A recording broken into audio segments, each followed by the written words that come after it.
Thank you, Raquel. And I don't know what you just said because I'm smelling these cookies. I don't blame you. Come out of the oven.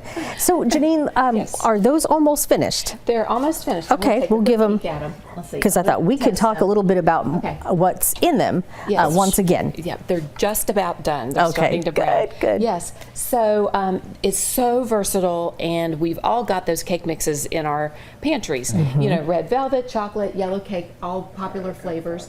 And with the basic recipe, you're just adding a half a cup of oil, a cup of add-ins, 2 eggs, and that's about it. And you just stir it together. If it looks a little bit loose, you can actually add up to a couple of tablespoons of flour, just so you can scoop it. And you saw me scoop it with an ice cream scoop to make nice big jumbo cookies. I like that size. So with a regular cookie scoop, you can get 2 dozen. With the jumbo size, you can get about 15 to 18 cookies. So just the perfect amount for a bake sale or a cookie exchange, or just for yourself in a good movie and a hot cup of cocoa. Especially with that red velvet. It's a seasonal favorite. Yes, it really is. And that's such an intense color. But Raquel, I'm going to look again. Oh my goodness. Now I got to ask, where did you come up with this recipe idea? Or is this a thing? It's really a thing.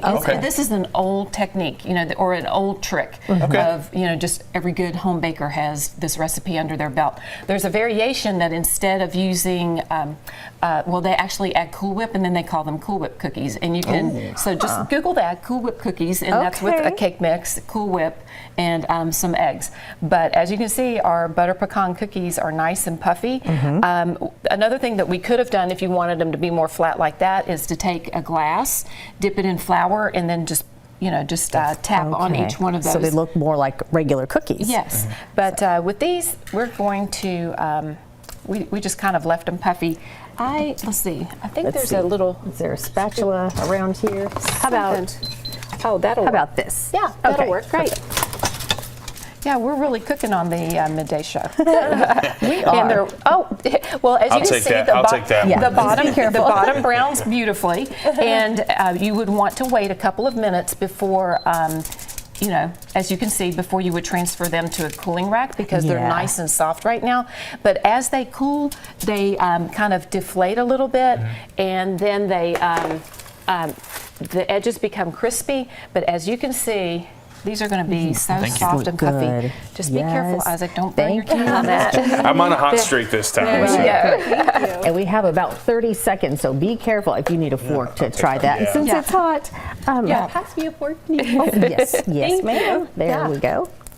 And I bumped up the butter flavor. You know, the cake mixes have vanilla and butter already in them, but I wanted that real butter pecan, that old-fashioned flavor. So I did use butter flavoring and put about a half a teaspoon of that in there. All right. Well, Janine Washle, the Flavor Queen, thank you so much for being here today. Whoops, almost fell off my box here. And we'll have the recipe and the video you can watch back on our website, wvko.com.